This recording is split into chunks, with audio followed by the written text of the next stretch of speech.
Auzubillahi minasyaitonirrajim. Bismillahirrahmanirrahim.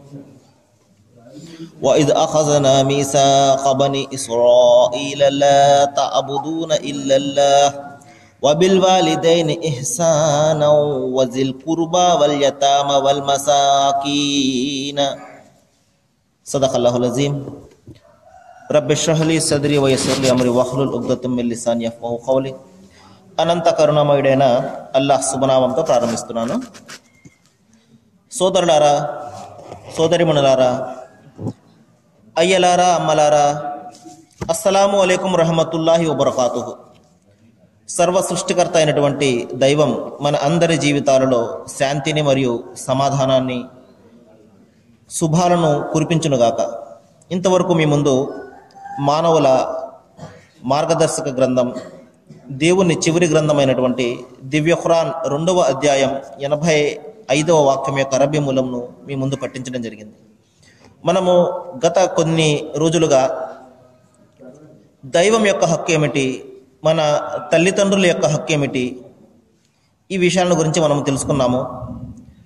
బంధువుల హక్కుల గురించి కూడా మనము నిన్న కొన్ని విషయాలను గురించి మనము మాట్లాడుకోవడం జరిగింది. ఇన్షాల్లా దైవం తెలిస్తే ఈ రోజున మరికొన్ని విషయాలు నేను మీ ముందు ప్రస్తావించడానికి ప్రయత్నం చేస్తాను. నిన్న మనము చెప్పుకోవడం జరిగింది, మనిషికి తన బంధువులు చాలా ముఖ్యమైన వారు. మరి ఎవరైతే తన బంధువుల మీద ప్రేమను, అనురాగాలను కురిపిస్తారో దైవం వారి మీద అనుగ్రహాన్ని కురిపిస్తాడని, మరి ఎవరైతే బంధువుల యొక్క విచ్చిత్తి చేస్తారో, అంటే బంధువులతో శత్రుత్వం ఎవరైతే వహిస్తుంటారో, మరి దైవం కూడా వారి మీద శత్రుత్వం వహిస్తాడని మనము నిన్న చెప్పుకోవడం జరిగింది. ఒక సందర్భంలో ప్రవక్త సల్లల్లాహు అలైహి వసల్లం వారు ఈ విధంగా చెప్పడం జరిగింది. ప్రవక్త ముహమ్మద్ సల్లల్లాహు అలైహి వసల్లం వారి వద్దకు ఒక వ్యక్తి బంధువుల యొక్క హక్కుల గురించి అడిగినప్పుడు ప్రవక్త వారు ఈ విధంగా సమాధానం చెప్పారు. నీకు ఎవరైనా బంధువులు ఉపకారం చేస్తే వారికి ప్రత్యుపకారం చేయడం అనేది నిజమైనటువంటి బంధుప్రియత్వం కాదు. వారు ఒకవేళ నీకు అపకారం చేసినప్పటికీ కూడా వారితో సంబంధాలని కొనసాగించడమే నిజమైన బంధుత్వము అని చెప్పడం జరిగింది. సహజంగా మనం ఏం చేస్తాం సోదరులారా, మనకు ఎవరైతే మేలు చేస్తుంటారో, మనకు ఎవరైతే సహాయం చేస్తుంటారో వారికే మనము ఎక్కువగా సహాయం చేయడం కానివ్వండి, వాళ్ళతోటే బంధుత్వాన్ని పెంచుకోవడం కానివ్వండి, ఈ విధంగా మనం చేస్తుంటాం. కానీ ప్రవక్త వారు ఇక్కడ ఏమి మనకు ప్రబోధించారంటే, ఉపకారం చేస్తే ప్రత్యుపకారం చేయడము ప్రియం కాదు. నీకు వారు అపకారం చేసినప్పటికీ కూడా నీవు సంబంధాలను తెంచుకోక వారితో సంబంధాలను కలుపుతూ కొనసాగించడమే నిజమైన బంధుప్రియత్వము అని చెప్పడం జరిగింది. ఒక సందర్భంలో ప్రవక్త వారి వద్దకు ఒక వ్యక్తి వచ్చి ఈ విధంగా ప్రశ్నిస్తాడు, ఓ ప్రవక్త, నాకు చాలామంది బంధువులు ఉన్నారు, నేను వారితో ఎంతగా సత్సంబంధాల కోసం ప్రయత్నం చేస్తున్నప్పటికీ కూడా వారు నాతో తెగదంపులు చేసుకుంటున్నారు. మరి నేను ఎంతగా వారితో మంచిగా ప్రవర్తిస్తున్నప్పటికీ కూడా వారు నా మీద కీడు చేస్తున్నారు. నేను ఎంతో మృదువుగా వారితో నేను ప్రవర్తిస్తున్నాను, కానీ నా పట్ల చాలా కఠినంగా ప్రవర్తిస్తున్నారు. మరి నేను ఏం చేయను ప్రవక్త అని ప్రవక్త వారిని ప్రశ్నించగానే ప్రవక్త వారు ఈ విధంగా చెప్తారు, నీవు చెబుతున్నది నిజమే అయితే నీవు ఈ విధంగానే ప్రవర్తించు. ఎందువలనంటే కొద్ది కాలానికి దైవం వారి మనసులో నీ పట్ల ప్రేమను కలిగిస్తాడు. కాబట్టి నీవు చెడ్డవారికి కూడా మంచి ఎప్పుడైతే చేస్తూ ఉంటావో నిస్సందేహంగా నీ శత్రువు కూడా మిత్రుడైపోతాడు. ఇది ఖురాన్లో దైవము చాలా స్పష్టంగా చెప్పడం జరిగింది సోదరులారా. ఖురాన్లో దైవం చెప్తున్నాడు, లా తస్తవిల్ సయ్యతి వల హసన ఇద్ఫా బిల్లతి హియ అహసన్. మంచి చెడు రెండు ఎంత మాత్రం కూడా కావు. కాబట్టి మీరు చెడును శ్రేష్టమైన మంచి ద్వారా తొలగించండి, అప్పుడు మీ శత్రువు కూడా మీకు మిత్రుడైపోతాడని అంతిమ గ్రంథం ఖురాన్లో దైవం ఉపదేశించడం జరిగింది. ఇదే విషయాన్ని ప్రవక్త వారు ఇక్కడ చెప్తున్నారు. నీ బంధువులు నీపై చెడు చెప్తున్నప్పటికీ కూడా, చెడు చేస్తున్నప్పటికీ కూడా, తెగదెంపులు చేసుకోవడానికి ప్రయత్నం చేస్తున్నప్పటికీ కూడా నీవు వారితో ఎంత మాత్రం కూడా తెగదెంపులు చేసుకోకు. వారితో ఈ విధంగా ప్రేమను, అనురాగాలను నువ్వు కొనసాగిస్తూనే ఉండు. కొద్ది కాలానికి వారి మనసు కరుగుతుంది, నీ పట్ల వాళ్ళు ప్రేమను చూపించేవారుగా మారతారు. ఇది అసాధ్యం ఏమీ కాదు అని ప్రవక్త వారు చెప్పడం జరిగింది. కానీ సహజంగా మన బలహీనతలతోటి మనం ఏం చేస్తామంటే, మనకు ఎవరైనా ఏదైనా అపకారం చేశారనుకోండి, లేకపోతే మన బంధువులతోటి పొసగడం లేదనుకోండి, వెంటనే మనము ఆ బంధాన్ని త్రించేయడానికి ప్రయత్నం చేస్తాము, త్రించి వేస్తుంటాము. కానీ మనము ఎప్పుడు కూడా వాళ్ళతోటి తిరిగి సంబంధాన్ని కలుపుకోవడానికి ప్రయత్నం చేయము. ప్రవక్త వారు ఏమన్నారంటే, ఒక సందర్భంలో మరి ఇద్దరు వ్యక్తుల మధ్య ఎప్పుడైనా సంబంధం చెడిపోతే, ఏదైనా గొడవ వచ్చినట్లయితే, మరి మొట్టమొదటిసారిగా ఎవడైతే తనను సంస్కరించుకోవడానికి వెళ్తాడో, అతనితో క్షమాపణ అడగడానికి మొట్టమొదటిసారిగా ఎవరైతే వెళ్తాడో, దేవుని కరుణ వాడి మీద అనంతంగా కురుస్తుంది అని చెప్పడం జరిగింది.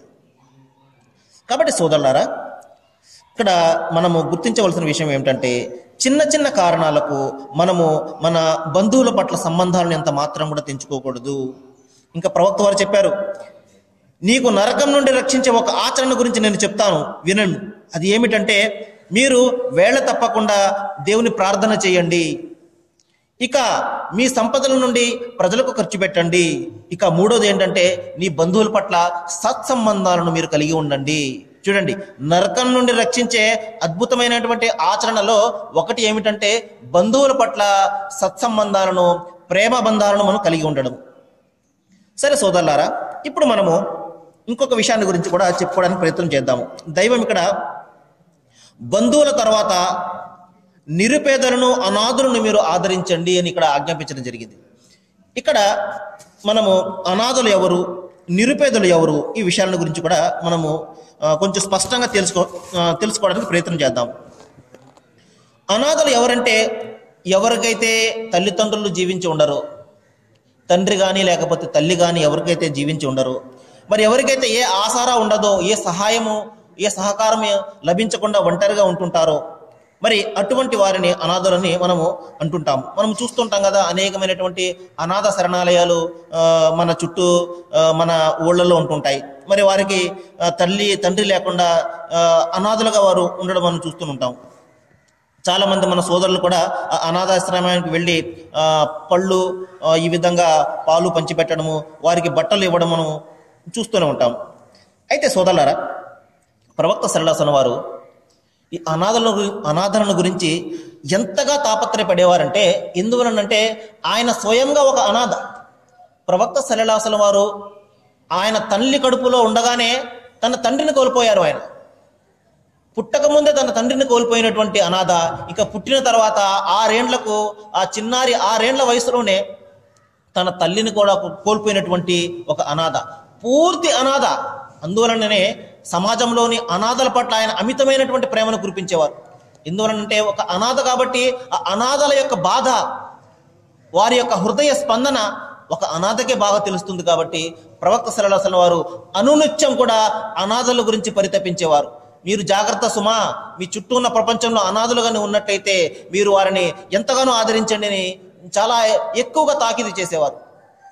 ఒక సందర్భంలో ప్రవక్త సల్లల్లాహు అలైహి వారు రంజాన్ రోజున శుభ్రంగా స్నానం చేసి నమాజుకు వెళ్తున్న సమయంలో దారిలో ఒక బాలుడు ఏడుస్తూ ఉంటాడు. ఆ బాలుడిని దగ్గర తీసుకొచ్చి, ఏం బాబు ఎందుకు ఏడుస్తున్నావు అంటే, ఓ ప్రవక్త, నేను అనాథను, నాకు తల్లిదండ్రులు లేరు, నాకు కూడా పండగ చేసుకోవాలని ఉంది, కానీ ఎవరు కూడా నాకు ఆ అవకాశం లేకుండా ఉన్నది, అందుకనే నా మనసు ఎంతగానో బాధపడి నేను ఏడుస్తున్నాను అనగానే ప్రవక్త సల్లల్లాహు అలైహి వారు వెంటనే ఆ బాలుడిని తన ఇంటికి తీసుకుని వెళ్తారు. ఇంటికి తీసుకుని వెళ్ళి అతన్ని స్నానం అది చేయించి, ఇంట్లో పాత బట్టలు ఉంటే అవి కూడా వేసి అతన్ని సంతోషపెట్టి అతన్ని కూడా తీసుకెళ్ళిన తర్వాత ఆ రంజాన్ నమాజు చేసిన తర్వాత అప్పుడు చెప్తారు, నిజమైనటువంటి పండగ ఈ రోజు అని చెప్పేసి. చూడండి సోదరులారా, ఈ విధంగా అనాథల పట్ల ప్రవక్త ముహమ్మద్ సల్లల్లాహు అలైహి వారు ఎంతగా కరుణను కురిపించేవారంటే, చూడండి ఆయన బోధనలో నేను చెప్తాను ఎంత మనసుకు హత్తుకునే విధంగా ఉంటాయో. ప్రవక్త సల్లల్లాహు అలైహి వారు ఒక ప్రవచనంలో చెప్పారు, నేను మరియు అనాథల సంరక్షకుడు ఇద్దరు కూడా దేవుని అనుగ్రహంలో స్వర్గంలో ఉంటాము అని చెప్పడం జరిగింది. పక్క పక్కన ఉంటామని చెప్పడం జరిగింది. అంటే ఎవరైతే అనాథలను సంరక్షిస్తాడో, ఎవరైతే వారికి విద్యాబుద్ధులు చేర్పించి వారి యొక్క బాగోగులు ఎవరైతే చూస్తాడో, మరి అతను దైవ ప్రవక్తల యొక్క స్థానంలో, దైవ ప్రవక్తల యొక్క సాంగత్యంలో అతను ఉంటాడు అంటే ఎంత గొప్ప పుణ్యవంతుడో అతను ఒకసారి ఆలోచించండి. ఇంకా ప్రవక్త సల్లల్లాహు అలైహి వసల్లం వారు మరొక సందర్భంలో చెప్పారు, మరి ఏ గ్రహంలో అయితే అనాథలకు సంరక్షణ లభించి అనాథల పట్ల సవ్యంగా ప్రవర్తించడం జరుగుతుందో మరి ఆ గ్రహము దైవానికి అత్యంత ఇష్టమైనటువంటి గ్రహము, ఎంతో ఉత్తమమైనటువంటి గ్రహము అని చెప్పడం జరిగింది. చూడండి, ఏ ఇంటిలో అయితే అనాథల యొక్క సంరక్షణ జరుగుతుందో, మనం ఎక్కడి నుంచో ఒక అనాథను తీసుకొచ్చాం, మన బిడ్డలతో పాటు అతన్ని పెంచామనుకోండి, విద్యాబుద్ధులు చెప్పించామనుకోండి, మరి దైవం చెప్తున్నాడు, సృష్టిలో ఉన్న ఇండ్లలో అన్నిటికంటే ఈ ఇల్లు నాకు ఎంతో ప్రియమైనది, ఎంతో ఇష్టమైనది అని చెప్పడం జరుగుతుంది. చూడండి ఎంత అదృష్టవంతులు. మరి ఇంకొక హెచ్చరికను కూడా ప్రవక్త సల్లల్లాహు అలైహి వసల్లం చేశారు. మరి ఎవరైతే అనాథులను తీసుకువచ్చి ఇంటికి వారి పట్ల సరైన విధంగా ప్రవర్తించక పనివాని మాదిరిగా వాళ్ళ చేత కూలీనాలి చేయించుకుని బాధలు పెడుతున్నట్లయితే అంతకు మించి భయంకరమైనటువంటి దైవాగ్రహానికి చిక్కుకుపోయే భయంకరమైన ఇల్లు మరొకటి ఉండదని చెప్పడం జరిగింది. మనం చాలా మంది చూస్తుంటాం, మరి తీసుకొచ్చి పిల్లలను మరి భయంకరమైనటువంటి యాతనకు గురి చేస్తూ ఉంటాం. మనం అనునిత్యం కూడా పేపర్లో చూస్తుంటాం కదా, పని పిల్లల మీద ఈ విధంగా చిత్రహింసలు పెట్టడము, ఇవన్నీ మనం చూస్తుంటాం. ఆ విధంగా ఎంత మాత్రం కూడా చేయకూడదు. మనము ఒక మంచి సంకల్పంతో, ఒక అనాథకు మనము జీవితం ఇవ్వాలి అన్న మంచి సంకల్పంతో ఎప్పుడైతే అనాథను తీసుకొస్తామో మన బిడ్డలతో పాటుగా సమానంగా వారిని కూడా మనము సాకవలసి ఉంటుంది. లేదు అంటే మనము తీసుకోకరాకపోయినా పర్వాలేదు, కానీ తీసుకువచ్చి ఈ విధంగా మనము పనివానిగా అతను చేసేసి అతని చేత ఊడిగం చేయించుకోవడం అనేది అది భయంకరమైనటువంటి దైవాగ్రహానికి గురవుతుంది అన్నమాట. చూడండి, ఇంకొక సందర్భంలో ఒక ప్రవక్త వద్దకు ఒక వ్యక్తి వచ్చాడు. ఓ ప్రవక్త, నా హృదయం కాఠిన్యంతో నిండిపోయింది, కరుణ అనేదే కలగడం లేదు నా యొక్క హృదయంలో. ఎన్ని మంచి మాటలు వింటున్నప్పటికీ కూడా అది పక్కకు పోతున్నాయి, కానీ నా గుండెల్లోకి రావడం లేదు. రాయి మాదిరిగా నా గుండె అయిపోయింది. నన్ను ఏం చేయమంటారు ప్రవక్త అని అడగడం జరిగింది. అప్పుడు ప్రవక్త వారు అన్నారు, నీవు వెంటనే వెళ్ళి ఒక అనాథ యొక్క తలను నిమురు, అతనికి భోజనం పెట్టు, నీ మనసులో కరుణ కలుగుతుంది, నీ మనస్సు మెత్తబడుతుంది. చూడండి సోదరులారా, మన మనస్సు మెత్తబడాలంటే ఏం చేయాలి? అనాథల తలను మనం నిమరాలి. అనాథల తలను నిమరడం అంటే అర్థం ఏంటి? వాళ్ళ యొక్క బాగోగులు మనం చూడాలి, వాళ్ళను మనం గుండెకు హత్తుకోవాలి. మనకు తల్లి తండ్రి ఉన్నారు, మరి మన యొక్క ఆలన పాలన వాళ్ళు చూస్తున్నారు, మనకు ఏ కష్టం వచ్చినప్పటికీ కూడా వారు మనల్ని ఆదుకుంటున్నారు. కానీ అనాథులకు చెప్పుకోవడానికి తల్లి ఉండదు, తండ్రి ఉండదు. ఒక్కసారి ఆ అనాథల స్థానంలో మనం ఉన్నట్టయితే మన యొక్క హృదయ పరిస్థితి ఏ విధంగా ఉంటుందో ఒకసారి ఆలోచించండి. హృదయం ద్రవించుకుపోతుంటుంది ఆలోచిస్తుంటేనే. కానీ దైవము మనకు తల్లిదండ్రులను ఇచ్చాడు. ఎందుకు ఇంకా ఈ యొక్క ధనాన్ని, ఈ యొక్క సౌభాగ్యాలను దైవం మనకు ఎందుకు ఇచ్చాడంటే సమాజంలో ఉన్నటువంటి ఈ సాటి మానవుల పట్ల మనము మన బాధ్యతను నిర్వర్తించాలని, మన హక్కులను నిర్వర్తించాలని దైవం మనకి ఈ సంపదను ఇవన్నీ కూడా ఇచ్చాడు. అందుకనే ప్రవక్త సల్లల్లాహు అలైహి వసల్లం వారు మాటి మాటికి అనాథల గురించి ఈ విధంగా ఉద్బోధించడం జరిగింది. దైవం కూడా చూడండి, ముందు దైవం యొక్క హక్కును నిర్వర్తించిన తర్వాత వెంటనే తల్లిదండ్రులు, తర్వాత బంధువులు, ఆ తర్వాత అనాథులు మరియు నిరుపేదలు అని చెప్పేసి దైవం ఇక్కడ ఒక లిస్టుని ఇవ్వడం జరిగింది. ఇంకా చూడండి, ప్రవక్త సల్లల్లాహు అలైహి వసల్లం చెప్పారు, 2 హక్కులు చాలా పవిత్రమైనవి, దైవానికి ఎంతో ఇష్టమైనవి. ఒకటి మీ భార్య హక్కులు, 2 అనాథుల హక్కులు. భార్య యొక్క హక్కుల గురించి దైవం తెలిస్తే మనము తర్వాత చెప్పుకుందాము. ఎందువల్లంటే మనము ఎక్కువగా హక్కుల హరణ ఎవరిదైనా చేస్తున్నాము అంటే అది మన భార్యది. భార్యకు అసలు హక్కులే లేనట్టుగా మనము అణిచివేస్తూ ఉంటాము. కేవలము వాళ్ళను మనము పనివారిగా మాదిరిగా చేసేసి వాళ్ళను వంటగదికి మనము పరిమితం చేసేస్తూ ఉంటాము. కానీ భార్య హక్కులు అనేకంగా ఉన్నాయి. మనము ముందు చదివినట్లయితే ఇన్షాల్లా దైవం తెలిస్తే ఖురాన్లో ఇంకా చాలా వస్తాయి, నేను చెప్పడానికి ప్రయత్నం చేస్తాను. ఇక్కడ మనం అనాథుల యొక్క హక్కుల గురించి చెప్పుకుంటున్నాము. అనాథల హక్కులు చూసారా, ఇక్కడ ప్రవక్త ఏం చెప్తున్నారు? అది ఆ అనాథ యొక్క హక్కు. ఆయన అనాథ వచ్చి మీ సొమ్ము నుండి తీసుకునే హక్కు ఆయనకున్నది. మనం ఏదో దానం కాదు మనం చేసేది, మన సొమ్ములో మనం సంపాదిస్తున్నటువంటి సంపదలో ఆ అనాథ హక్కు ఉన్నది. మన బాధ్యతగా మనం ఇవ్వాలి అని ప్రవక్త సల్లల్లాహు అలైహి వసల్లం వారు చెప్పడం జరిగింది.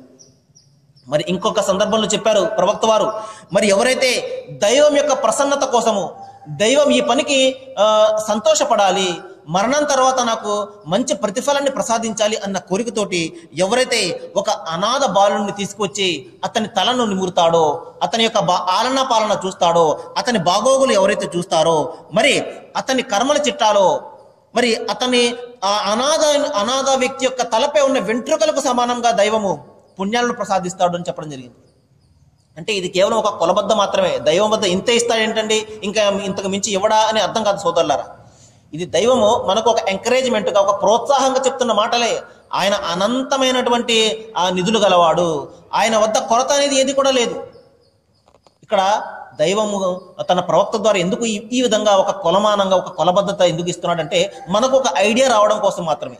ఇదేంటంటే తలకు ఎన్ని వెంట్రుకలు తగిలితే అన్ని పుణ్యాలు ఇస్తాడా, ఇంకా ఎక్కువ ఇవ్వడా అనేది సమస్య కాదు, నా ప్రశ్న కాదు.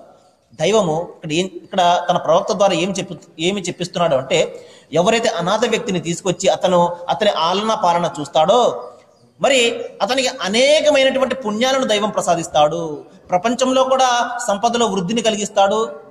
అదేవిధంగా పరలోకం తర్వాత, మరణం తర్వాత వచ్చే లోకంలో కూడా, పరలోకంలో కూడా సాఫల్యాన్ని ప్రసాదిస్తాడు. సరే సోదరులారా, ఇప్పుడు మనం నిరుపేదలు మరియు బీద సాధల గురించి చూద్దాం. ఇంతవరకు మన అనాథల గురించి చూసాము. ఇప్పుడు నిరుపేదలు ఎవరు, బీద సాధలు ఎవరు? ప్రవక్త సల్లల్లాహు అలైహి వసల్లం ఒక సందర్భంలో ఏం చెప్పారంటే, నిరుపేద అంటే ప్రజల ఇంటింటికి తిరిగి 2 ముద్దలు నాకు పెట్టండి అని అడుక్కునేవాడు కాదు నిరుపేద అంటే. నిరుపేద అంటే ఎవడంటే బీదరికంలో కూడా ఉండి అవసరం గలవాడే ఉండి కూడా ఇతరులు ఎదుట చేయి చాపని వాడే నిజమైనటువంటి నిరుపేద అన్నారు. మనం చాలా మంది చూస్తుంటాం,